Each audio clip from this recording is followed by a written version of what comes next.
ஹாய்ங்க எல்லாத்துக்கும் வணக்கம். இன்றைக்கி டே 13ஓட டயட் சார்ட் பார்க்கலாமா? மார்னிங் ட்ரிங்க் வந்து பார்த்திங்கன்னா சீரகம், சோம்பு, வெந்தயம் ஊற வச்ச தண்ணி தாங்க. நீங்கள் இது முன்னாடி நாளே நீங்கள் குடிக்காமல் மிச்சமாக இருந்துச்சு சீரக சோம்பு தண்ணினா அது கூடவே அடுத்த நாளைக்கு தேவையான சீரகம், சோம்பு, வெந்தயம் 3 ஒவ்வொரு டேபிள் ஸ்பூன் போட்டுக்கோங்க.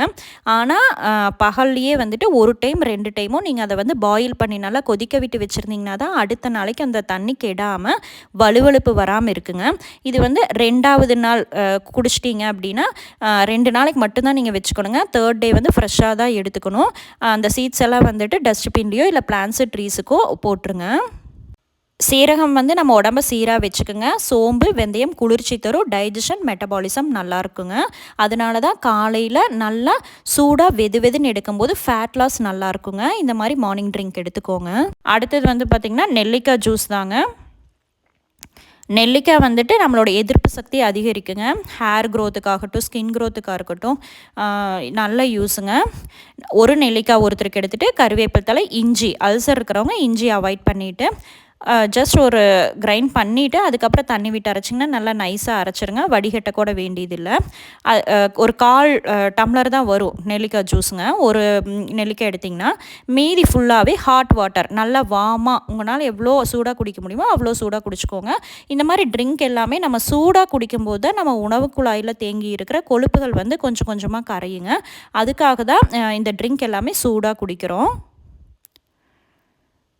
அடுத்தது பார்த்திங்கன்னா மார்னிங் பிரேக்ஃபாஸ்ட்டுக்குங்க. மார்னிங் பிரேக்ஃபாஸ்ட் நான் சாமை அரிசியில் பொங்கல், அதுக்கப்புறம் கடலை சட்னி, நட்ஸுங்க, ஸ்ப்ரவுட்டட் பச்சை பயிறு. சாமை அரிசி பொங்கலுக்கு பார்த்திங்கன்னா நான் 1 டம்ளர் அளவு சாமை அரிசி எடுத்துக்கலாம். நீங்கள் சாமை அரிசிக்கு பதிலாக வரகு, திணை, குதிரைவாளி உங்கள்கிட்ட எது இருக்குதோ எடுத்துக்கலாம். இந்த சாமை அரிசியிலலாம் பார்த்திங்கன்னா அதிகமான ஃபைபர், நார்ச்சத்து அதிகமாக இருக்குது ஒயிட் ரைஸை கம்பேர் பண்ணும்போது. 1 டம்ளர் சாமை அரிசிக்கு 1/2 டம்ளர் அளவு நான் பாசி பருப்பு எடுத்துருக்கிறேங்க. வறுத்தது வறுக்காது எது வேணாலும் நீங்கள் ஆட் பண்ணிக்கலாம். 1 டம்ளர் அரிசிக்கு 1/2 டம்ளர் பாசி பருப்பு போட்டிங்கன்னா தான் டேஸ்ட்டு நல்லாயிருக்குங்க. அதுக்கப்புறம் நல்லா ஒரு 2 டைம் நல்லா வாஷ் பண்ணிவிட்டு நான் 1/2 டம்ளர் மொத்தமாக எடுத்தேன்னா 3 டம்ளர் தண்ணி விட்டுக்கிட்டேன். 1/2க்கு அரிசி 1, 1/2 டம்ளர் பருப்பு, 1/2க்கு 3 டம்ளர் தண்ணி விட்டிங்கன்னா நம்ம விசில் விடும்போது பர்ஃபெக்டாக பொங்கல் ரெடியாகிருங்க. ஒரு 10 நிமிஷம் மட்டும் ஊறினா போதும். நம்ம அந்த இஞ்சியெல்லாம் கட் பண்ண வரைக்கும் ஊறினா போதுங்க.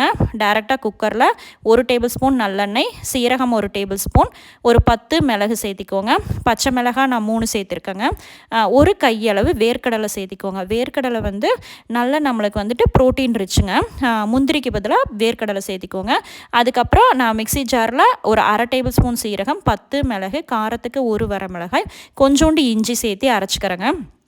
இந்த மாதிரி கொஞ்சம் மசாலாலாம் நம்ம அரைச்சி சேர்த்தும் போது சிறுதானியங்கள் சாதம் சாப்பிடும்போது நல்லா டேஸ்ட்டாக இருக்குங்க. நல்லா காரசாரமாக இருக்கும். சும்மா ரஃபாக மிளகு இதெல்லாம் போட்டோம்னா எடுத்து வச்சுருவோம். அதனால் இந்த மாதிரி அரைச்சி சேர்க்கும் போது சிறுதானியங்கள் கொஞ்சம் டேஸ்ட் அதிகமாக இருக்குங்க. சும்மா ஒரு வணக்கிட்டு அதுக்கப்புறம் நம்ம ஊற வச்ச 1/2 டம்ளர் அரிசி பருப்புக்கு 3 டம்ளர் தண்ணி விட்டு ஊற வச்சோம்லங்க, அதை ஆட் பண்ணிவிட்டு உப்பு தேவையான அளவு சேர்த்துட்டு 5 விசில் விட்டு எடுத்துக்கோங்க. சூப்பராக பொங்கல் ரெடி ஆயிருங்க. இந்த சாமை அரிசி பொங்கலாக பார்த்திங்கன்னா டக்குன்னு ஒரு 10 நிமிஷத்தில் ரெடி பண்ணிடலாங்க. சாமை அரிசியில் நார்ச்சத்து அதிகமாக இருக்குங்க. நார்ச்சத்து அதிகமாக இருக்கும்போது பார்த்திங்கன்னா நம்மளுக்கு டக்குன்னு பசிக்காது. நார்ச்சத்து அதிகமாக இருக்கிற உணவுகள் எடுக்கும்போது நம்மளுக்கு ஜீரணமாகறதுக்கு லேட் ஆகும். அதனால் டக்குன்னு பசியை தூண்டாதுங்க. வெயிட் லாஸில் இந்த மாதிரி எடுத்துக்கோங்க. உங்களுக்கு இன்னும் கொஞ்சம் வெட்டாக வேணும், இது கொஞ்சம் ட்ரையாக தான் இருந்துச்சுங்க, வெட்டாக வேணுன்னா 1/4 டம்ளர் தண்ணி மட்டும் சேர்த்து ஊற்றிக்கோங்க. நடக்கடலை சட்னிக்கு கொஞ்சோண்டு வறுத்த நடக்கடலை, காரத்துக்கு 2 வரமிளகாய், புளி, கருவேப்பிலை தழை. நான் உப்பு சேர்த்த மறந்துட்டேன், உப்பு நீங்கள் சேர்த்திக்கோங்க. டக்குன்னு ஒரு கடலை சட்னி சாமை அரிசி பொங்கலுக்கு ரெடி பண்ணியாச்சுங்க. இது நீங்கள் தேங்காய் சட்னி கூட எடுத்துக்கலாம். தேங்காய் chutney 1 table spoon 2 table spoon அளவுகள் மட்டும் கரெக்டாக எடுத்துக்கோங்க. மார்னிங் பிரேக்ஃபாஸ்ட்டுக்கு சாமை அரிசி பொங்கல், நடக்கடலை சட்னிங்க. அதுக்கப்புறம் பச்சை பயிர் நான் நேற்று முளை கட்டினேன், அதனால் கொஞ்சமாக தான் ஸ்ப்ரவுட் ஆகி வந்திருக்கு. எப்போவுமே நீங்கள் பச்சை பயிர் நம்ம ராவாக சாப்பிடும்போது, ஃப்ரூட்ஸோடு சாப்பிடும்போது நம்ம அந்த ப்ளோட்டிங் வராமல் இருக்கிறக்காக தான் பச்சை பயிர் கூட ஏதாவது ஒரு ஃப்ரூட்ஸ் எடுத்துக்கோங்க. அதுக்கப்புறம் நட்ஸுங்க, பாதாம், முந்திரி, நீங்கள் அத்திப்பழம், வால்நட் எது வேணாலும் எடுத்துக்கலாம். இது மாதிரி ஒரு சூப்பரான பிரேக்ஃபாஸ்ட் முடிஞ்சுதுங்க. அடுத்த மிட் மார்னிங் ஸ்நாக்ஸ் வந்து பார்த்திங்கன்னா நான் வந்து முலாம்பழம் கிட்னி பழம்னு சொல்லுவாங்களே அதுதான். இதில் வந்து பார்த்திங்கன்னா அதிகமான வாட்டர் கண்டென்ட் இருக்குது. அதிகமான வாட்டர் கண்டென்ட்டுங்க, நார்ச்சத்து அதிகமாக இருக்குது. அதிகமான வாட்டர் கண்டென்ட் இருக்கிற ஃப்ரூட்ஸை வந்து நம்ம ஜூஸ் போட்டோம்னா நம்மளுக்கு வந்துட்டு வெயிட் லாஸில் இருக்கும்போது நல்ல ஒரு ஹைட்ரேட்டடாக வச்சுக்குங்க. அதாவது தண்ணி பதம் இல்லாமல் நம்மளுக்கு பாடி ஹீட் ஆகாது. அதனால் இந்த மாதிரி நார்ச்சத்து உள்ள பழங்கள்லாம் வந்துட்டு ஜூஸாவோ இல்லை ராவாவோ சாப்பிட்டுக்குங்க. இது வந்து நீங்கள் விதையோடவே சேர்த்து அரைச்சிக்கலாம். விதையில தான் இதில் நார்ச்சத்து அதிகமாக இருக்குங்க. இந்த மாதிரி நீங்கள் ஒரு 1/2 டம்ளர் தண்ணி மட்டும் விட்டு நல்லா ஒரு திக்காக குடிக்கும்போது நம்மளுக்கு வயிறு ஃபுல்லாகும். நல்ல வெயிட் லாஸுக்கு இது சூப்பரான ஃப்ரூட்ஸுங்க. முலாம்பழ ஜூஸ் வந்து நல்லா நீங்கள் எவ்வளோ வேணாலும் எடுத்துக்கலாம். கலோரிஸும் ரொம்ப கம்மி தாங்க. அடுத்தது வந்து பார்த்திங்கன்னா லஞ்சுக்கு வந்துட்டு நான் ராகி களி, குக்கரில் வச்ச ராகி களியும் பொல்லங்காய் பொரியலும் தான் செஞ்சுருந்தேங்க. ராகி களி ரெசிபி வந்து ஃபஸ்ட்டே நான் போன வார வீடியோவிலேயே ராகி களி குக்கரில் வைக்கிறது எப்படின்னு சொல்லியிருங்க. டிஸ்கிரிப்ஷனில் லிங்க் தரேன். நான் வந்து டேரெக்டாகவே உள்ள பாத்திரம் வைக்காமையே டேரெக்டாகவே குக்கர்லேயே அப்படியே களியை கிளறி விட்டுட்டேங்க. நீங்கள் அந்த மாதிரி வேணால் ட்ரை பண்ணிக்கோங்க. பொல்லங்காய் பொரியலுக்கு 1 டேபிள் ஸ்பூன் நல்லெண்ணெய் விட்டுக்கோங்க. அதுக்கப்புறம் சீரகம், அதுக்கப்புறம் பாசிப்பருப்பு வந்து ஒரு 10 நிமிஷம் ஊற வச்ச பாசிப்பருப்பு சேர்த்திக்கலாங்க. பாசிப்பருப்பில் வந்து பார்த்திங்கன்னா புரதம் அதிகம். ப்ரோட்டீன் அதிகமாக இருக்கிறத நம்ம உடம்புல எடுத்துக்கும் போது நம்மளுக்கு பசியை தூண்டாதுங்க. அதாவது ரைஸு மாவு பொருள்லாம் சாப்பிட்றத விட இந்த மாதிரி ப்ரோட்டீன் அதிகமாக சாப்பிட்டிங்கன்னா பசியும் ஆகாது. நம்ம உடம்பு வந்துட்டு அடுத்தடுத்தது தேடி போகாது. ப்ரோட்டீன் இருக்குது அப்படின்னா வயிறு ஃபுல்லாகும்போது நம்மளுக்கு வந்து எனர்ஜியும் கிடச்ச மாதிரி இருக்கும். நல்ல கார்போஹைட்ரேட் தவித்த மாதிரி இருக்குங்க. அதுக்கு தான் வந்து இந்த மாதிரி பொரியலில் பாசிப்பருப்பு சேர்த்துறோம். நார்மலாக எப்பவும் போல தாங்க வெங்காயம் பச்சை மிளகாய் எல்லாம் சேர்த்துட்டு காயும் குட்டி குட்டியாக கட் பண்ண காயும் சேர்த்து நான் வந்து அதுலேயே தண்ணி வருங்க. அதனால் ஒரு 1/2 டம்ளர் தண்ணி மட்டும் சேர்த்துட்டு இந்த மாதிரி பச்சை பசையர்னே காய்கள்லாம் வணக்கி எடுத்துக்கோங்க.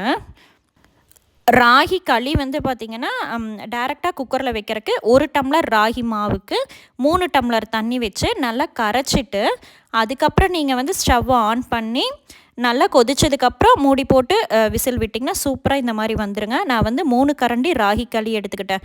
ஒரு 75 கிராம் இருக்குங்க. அதுக்கப்புறம் அது கூட சின்ன வெங்காயம், நான் தயிர் சேர்த்துக்கிட்டேன். நீங்கள் மோர் வேணாலும் எடுத்துக்கலாம். உப்பு தேவையான அளவு போட்டுட்டு இந்த மாதிரி கெட்டியாக சாப்பிடும்போது வந்து பார்த்திங்கன்னா நம்மளுக்கு வந்து கொஞ்சம் நேரம் பசியும் தாங்கும்.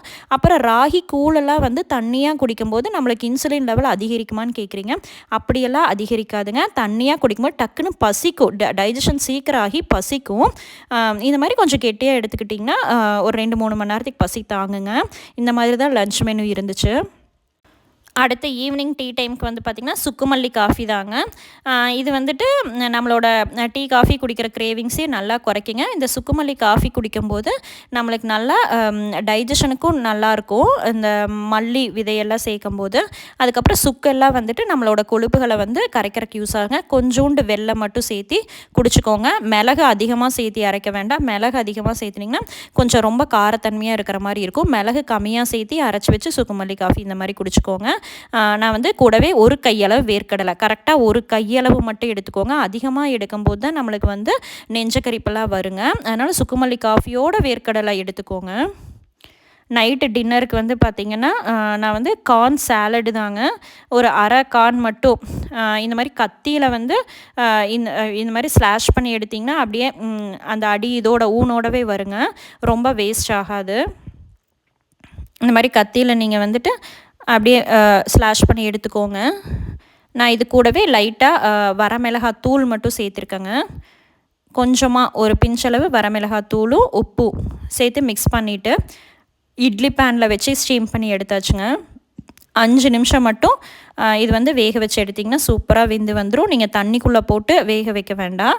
தண்ணிக்குள்ளே போடும்போது எல்லா சத்தும் எல்லா நியூட்ரியன்ஸும் போயிருங்க. அதனால் இந்த மாதிரி 5 நிமிஷம் இட்லி பாத்திரத்தில் வச்சு ஸ்டீம் பண்ணி எடுத்துக்கோங்க. இந்த ஸ்வீட் கார்னில் வந்து பார்த்திங்கன்னா நேச்சுரலாகவே க்ளூட்டன் இல்லைங்க. க்ளூட்டன்னா பசைத்தன்மை, நம்ம குடலில் ஒட்டுற பசைத்தன்மைக்கு பேர் தான் க்ளூட்டனுங்க. அது வந்து இல்லை, ஒட்டாது, நல்லா மென்மையாக தான் இருக்குங்க. அதனால் வந்து தாராளமாக நம்ம நைட்டு டின்னருக்குலாம் இந்த மாதிரி ஸ்வீட் கார்ன் எடுத்துக்கலாம். இதில் வந்து விட்டமின்ஸ் மினரல்ஸ்லாம் நிறையா இருக்குங்க. நார்ச்சத்து இருக்கிறனால நம்மளுக்கு கான்ஸ்டிபேஷன் ப்ராப்ளமை தவிர்க்கும். இது கூடவே நம்ம வந்து டேஸ்ட்டுக்காக பெரிய வெங்காயம், கேரட்டுங்க, கொடமிளகாய் இதெல்லாமே சேர்த்தி கூட செய்யலாம். நான் இல்லை, அதனால் வந்து ஜஸ்ட் பெரிய வெங்காயம், லெமன் பிழிஞ்சு விட்டு சாப்பிட்டா நல்லா டேஸ்ட்டாக இருக்குங்க. இந்த மாதிரி ஒரு ஹெல்த்தியான டின்னராக எடுத்துக்கோங்க.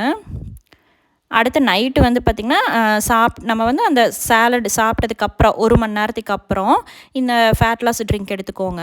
நீங்கள் எது ஃப்ரூட்ஸ் எடுத்தாலும் சரி, இல்லை சாலடோ சூப்போ எது அந்த நாள் ஃபுல்லாக நம்ம வந்து சாப்பிட்டது டைஜஷன் ஆகிறதுக்கு தான் இந்த ஃபேட் லாஸ் ட்ரிங்க் எடுக்கிறோங்க. இதனோட இன்க்ரீடியன்ஸ் நான் டிஸ்கிரிப்ஷனில் கொடுக்குறேன். இதில் வந்துட்டு நம்ம வந்து ஓமம், கருஞ்சீரகம், வெந்தயம் இதெல்லாம் சேர்த்துருக்கறனாலவே நம்மளுக்கு வந்து அந்த வயிறில் உப்பசமெல்லாம் இருக்காது. வயிறு வந்து அந்த கொடன்னு ப்ளோட்டிங்கெல்லாம் இருக்காதுங்க. ரெகுலராகவே நைட்டு சாப்பிட்டதுக்கப்புறம் 1 மணி நேரத்துக்கு அப்புறம் தூங்குறதுக்கு முன்னாடி 1 மணி நேரத்துக்கு அப்புறம் முன்னாடி எடுத்துக்கோங்க. நல்லா எவ்வளோ சூடாக குடிக்க முடியுமோ அவ்வளோ சூடாக குடிச்சிங்கன்னா நல்லா ஃபேட் லாஸ் வந்து நல்லா ஃபாஸ்ட்டாக இருக்குங்க. நம்மளோட கொலஸ்ட்ரால் எல்லாமே பேர்ன் பண்ணுறதுக்கு இது ஒரு பெஸ்ட்டான ட்ரிங்காக இருக்கும். ரெகுலராக எடுத்துக்கோங்க. அதுக்கப்புறம் நம்ம எப்பவும் போல் சீரகம், சோம்பு தண்ணி ஊற வச்சாச்சுங்க. அப்புறம் நட்ஸும் ஊற வச்சுட்டு இது மாதிரி தான் நம்மளோட டே 13ஓட டயட் சார்ட் ஃபினிஷ் ஆச்சுங்க. டே 14ல் நாளைக்கு பார்க்கலாங்க. தேங்க்ஸ் ஃபார் வாட்சிங். Bye by.